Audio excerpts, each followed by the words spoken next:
بسم اللہ الرحمن الرحیم۔ السلام علیکم۔ درباری ٹی وی یوٹیوب چینل پر آپ سب کو خوش آمدید کہتے ہیں۔ میرا چھوٹا بیٹا ایک کامیاب ڈاکٹر تھا۔ امریکہ سے میڈیکل پڑھ کر جب وہ لوٹا تو کچھ دن میرے پاس رہ کر اپنے گھر کی بجائے کسی دوسرے شہر میں الگ گھر لے کر وہاں رہنے لگا۔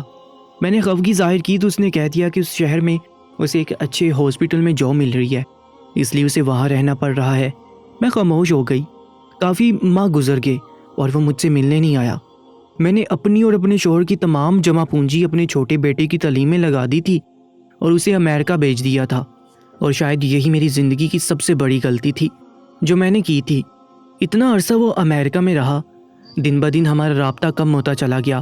وہ زیادہ مصروف رہتا تھا، مجھ سے بات نہیں کرتا تھا، اور پاکستان واپس آنے کے بعد بھی وہ دوسرے شہر جا کر بس گیا تھا۔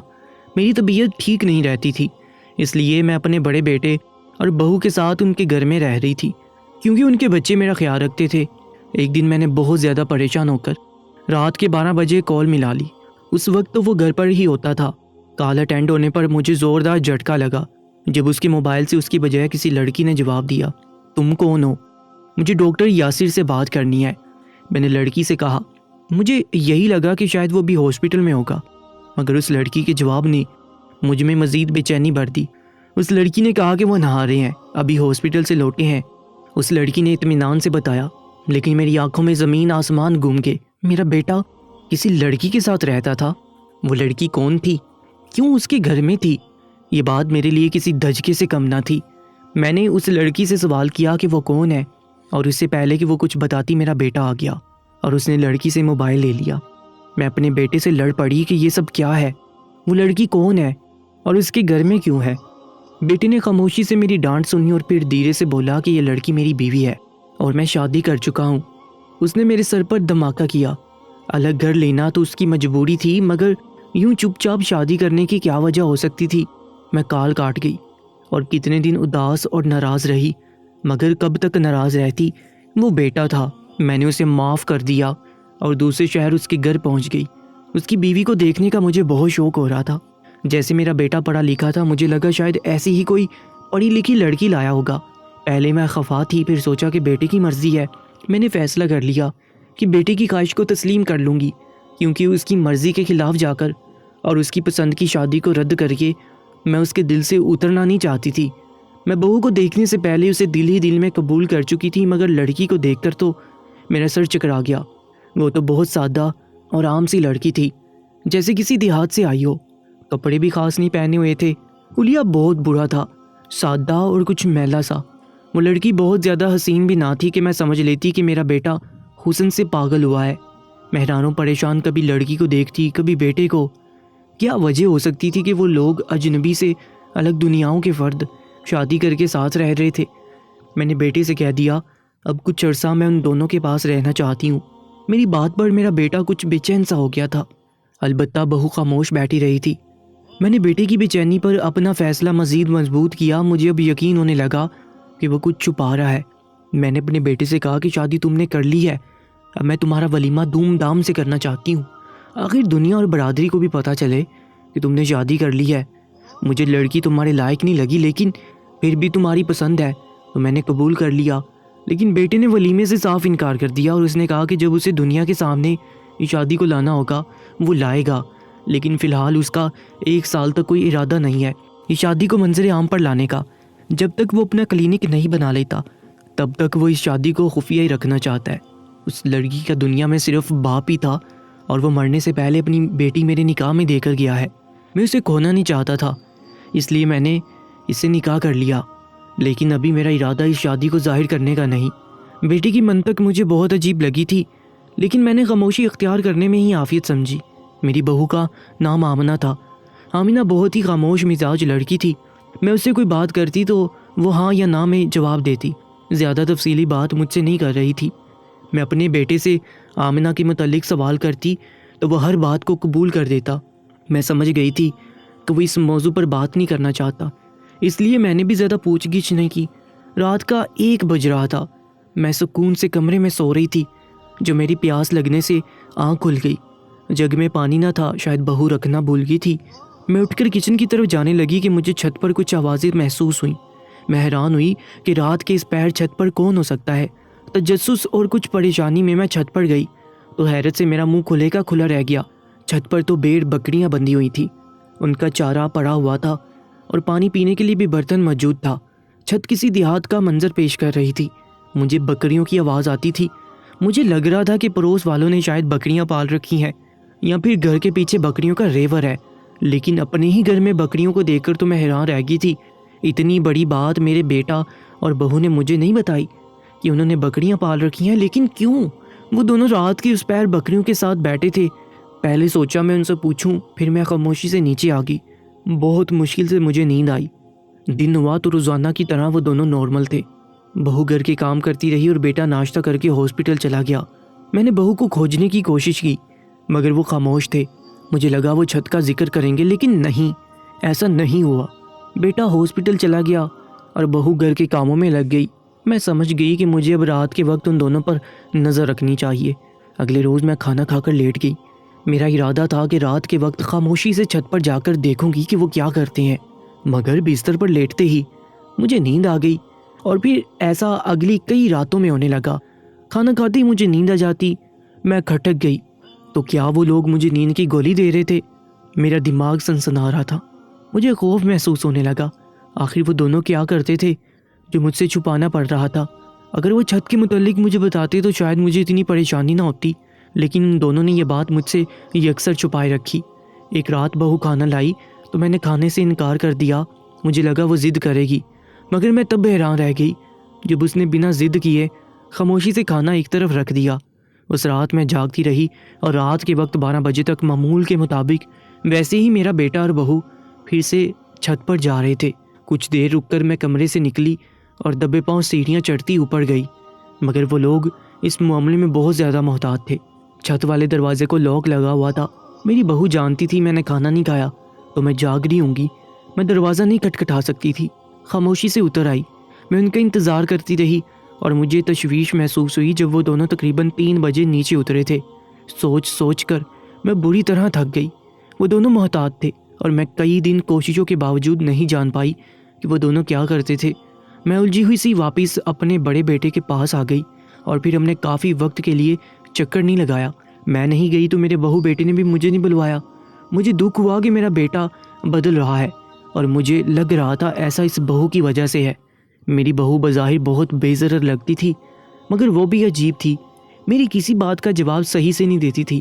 کافی وقت بے چین رہنے کے بعد میں خود ہی ملنے چلی گئی۔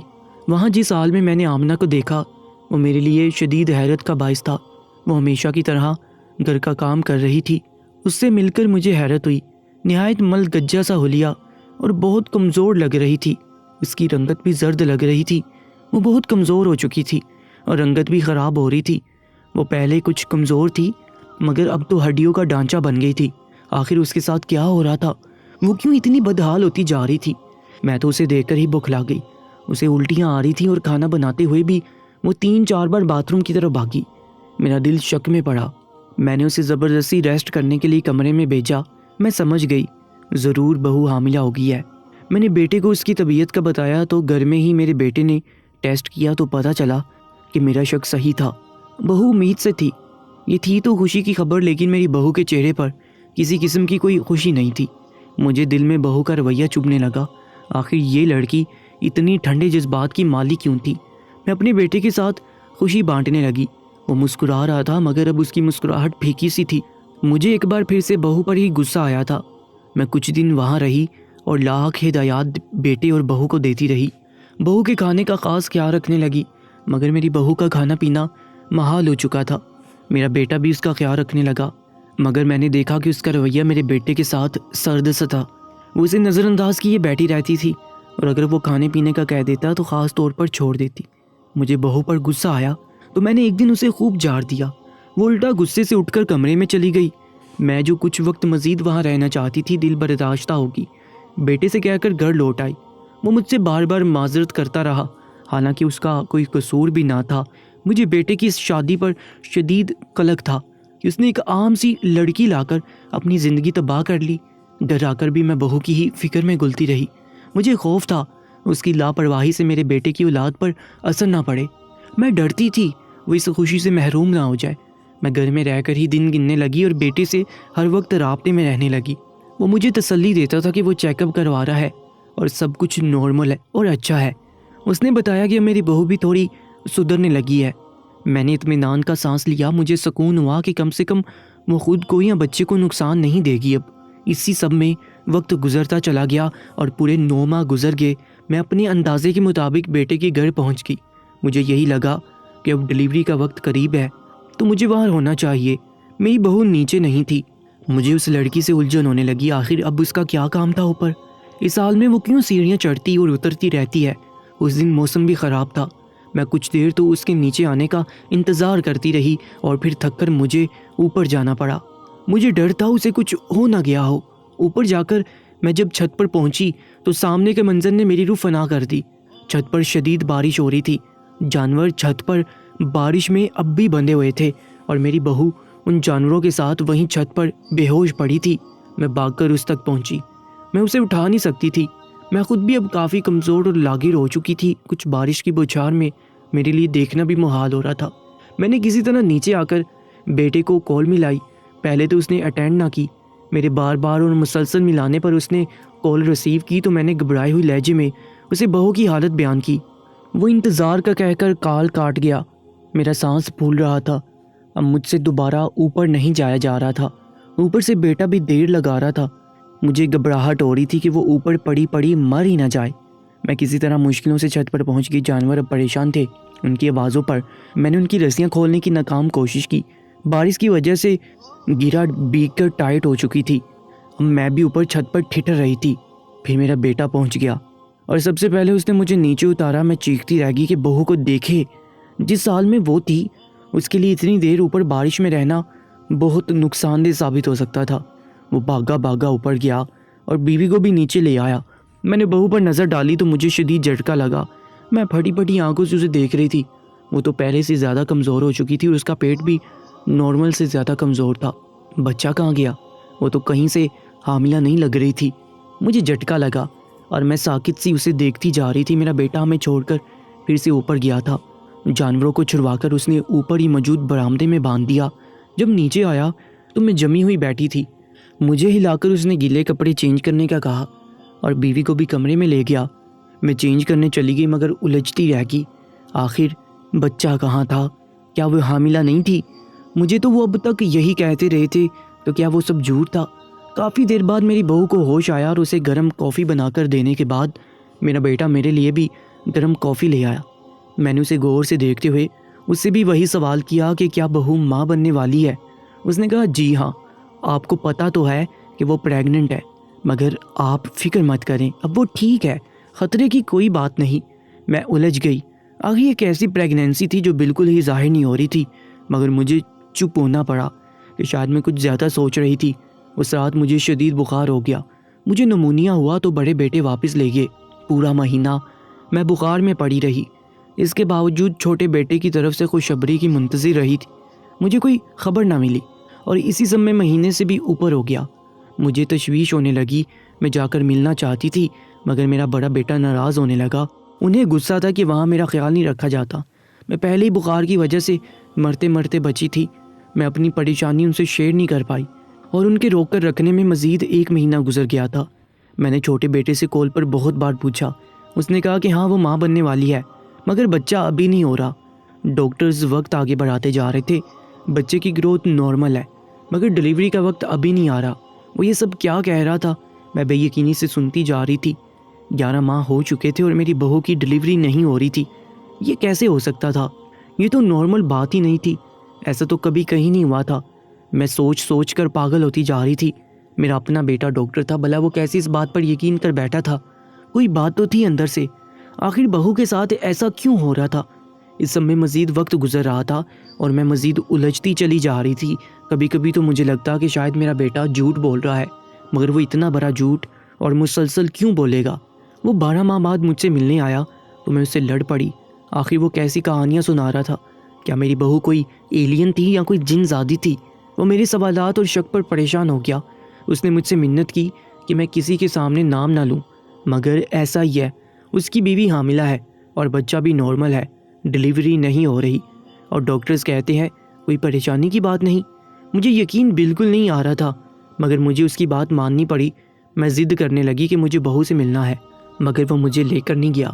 مجھے اس لڑکی کی پریشانی ہو رہی تھی، وہ کیسے جھیل رہی ہے یہ وقت، اتنا لمبا عرصہ وہ کیسے انتظار کر رہی ہوگی اور کیسے مشکل اٹھا رہی ہوگی۔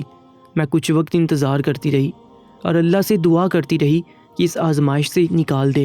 مجھے نہیں پتا تھا یہ اللہ کی آزمائش نہیں، بندوں کے اپنے اعمال تھے۔ میرے انتظار کی حد ختم ہوتی جا رہی تھی اور میرا بیٹا بالکل کوئی خبر نہیں سنا رہا تھا۔ اسی سب میں 15 ماہ گزر گئے۔ میں تھک گئی تھی اور اب مجھے گڑبڑ کا احساس بھی ہو رہا تھا۔ مجھے شک ہوا وہ دونوں مجھ سے کچھ چھپا رہے ہیں۔ 15 ماہ کی پریگنینسی کیسے ہو سکتی ہے؟ یہ سب تو سچ ہو ہی نہیں سکتا تھا۔ ایسا نہ کبھی کسی نے سنا نہ دیکھا تھا۔ میں ایک دن بڑے بیٹے سے ضد کر کے چھوٹے بیٹے کے پاس پہنچ گئی۔ میری بہو بستر سے لگی پڑی تھی اور ہڈیوں کا ڈھانچہ ہو چکی تھی۔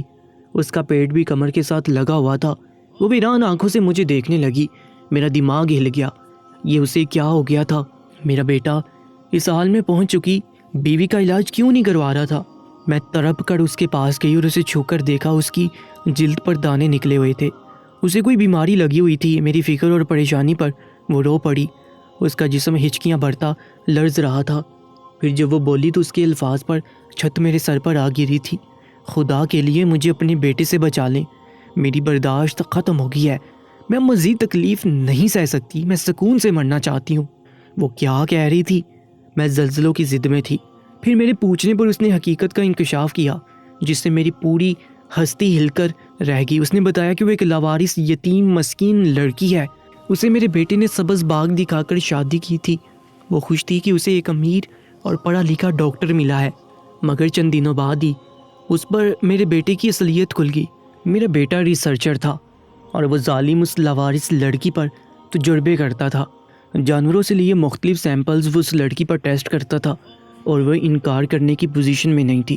شاید میرا بیٹا یہ شادی مجھ سے چھپا کر رکھتا، مگر میری کال پر حقیقت کھل گئی۔ جب میں یہاں رہنے آئی تو میری بہو مجھ سے مدد مانگنا چاہتی تھی، مگر میرے بیٹے نے اسے کچھ بھی بولنے سے منع کر دیا۔ اس نے ایک رات جان بوجھ کر پانی نہیں رکھا تاکہ میں اٹھ کر اپنے بیٹے کی حقیقت دیکھ سکوں، مگر وہ سب دیکھ کر بھی بیٹے سے کچھ اگلوا نہیں سکی تھی۔ اس رات کے بعد میرے اپنے بیٹے نے اسے گولیاں لا کر دی تھی، جن کی وجہ سے رات کو میں جاگ نہیں سکتی تھی اور وہ اپنا کام کرتا رہتا تھا۔ جس رات میں نے کھانے سے انکار کیا تو میری بہو نے بتایا کہ وہ اندر ہی اندر خوش تھی کہ شاید اب میں اپنے بیٹے کا راز جان جاؤں، مگر میرا بیٹا شاید جان گیا تھا میں نے کھانا نہیں کھایا، اس لیے اس رات اس نے دروازہ لاک کر دیا تھا۔ وہ اس لیے مجھے اپنے گھر نہیں ٹکنے دیتا تھا۔ اسے صرف تجربے کرنے کے لیے سادہ اور کمتر لڑکی چاہیے تھی جو اس سے سوال نہ کرے، اور ایسی لڑکی حاصل کر کے اس نے اس پر سب ریسرچ کی تھی۔ وہ بیچاری اتنا عرصہ خاموشی سے یہ سب سہ رہی تھی، مگر اب اس کا جسم بیماریوں میں جکڑا جا چکا تھا۔ میرا وہ بیٹا جس کی ذہانت پر مجھے غرور تھا، وہ اتنا ظالم تھا کہ ایک مظلوم کے وجود کو تجربوں سے گلا کر رکھ دیا تھا۔ میرے پوچھنے پر اس نے مزید بتایا کہ وہ حاملہ کبھی تھی ہی نہیں۔ میرے شک ظاہر کرنے پر میرے بیٹے کو کہانی مل گئی اور وہ سب کو بیوی کی بگڑتی حالت پر پریگنینسی کی کہانی بنا کر سناتا رہا تھا۔ میں یہ سب سن کر ساکت ہو چکی تھی۔ وہ لڑکی بری طرح رو رہی تھی اور میں شرمندگی سے گھڑ کر رہ گئی تھی۔ اب فیصلہ میرے ہاتھ میں تھا اور مجھے ہی اسے انصاف دلانا تھا۔ میں نے وہ سب سننے کے بعد پولیس کو بلا کر بیٹے کو اریسٹ کروایا۔ وہ ایک انسان کے وجود پر تجربات کرتا رہا تھا اور یہ سب غیر قانونی تھا۔ اپنے ہی بیٹے کو جیل بھیجنے کا فیصلہ میرے لیے مشکل تھا، مگر میں جانتی تھی یہ میری تربیت کی کمی ہی تھی۔ میں نے اسے دنیاوی تعلیم دلوائی اور کبھی اس کی تربیت پر توجہ نہیں دی کہ وہ اتنا بے حس ہو گیا کہ ایک انسانی زندگی بھی اس کے لیے بے معنی تھی۔ میں نے اپنی ذمہ داری پر بہو کو ایک اچھے ہاسٹل میں علاج کے لیے ایڈمٹ کروا دیا تھا۔ اس کا علاج مشکل تھا مگر ناممکن نہیں۔ میں نے اس کے علاج کے لیے پانی کی طرح پیسہ بہایا تھا۔ اب میری بہو ہسپتال میں زیر علاج ہے اور وہ بہتری کی طرف بڑھ رہی ہے۔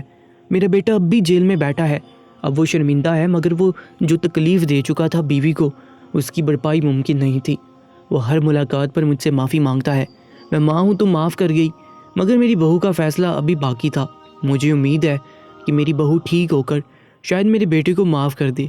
کاش وہ اسے ایک اور موقع دینے پر تیار ہو جائے تو شاید وہ اس جیل سے آزاد ہو جائے، مگر میں صرف خواہش کر سکتی ہوں اس لڑکی نے جو کچھ جھیلا تھا اس پر معافی کے لیے زبردستی نہیں کی جا سکتی۔ صرف ایک امید کے تحت میں دن گزار رہی ہوں اور بہو کے ٹھیک ہونے کا انتظار کر رہی ہوں۔ کیا خبر وہ ٹھیک ہو کر ایک دن میرے بیٹے کو معاف کرنے کی ہمت بھی کر لے، کون جانے۔ ایسے ہی سچے واقعات کے لیے ہمارے یوٹیوب چینل کو سبسکرائب کر لیجیے گا۔ انشاءاللہ ملاقات ہوگی ایک نئی ویڈیو میں، تب تک کے لیے اللہ نگہبان۔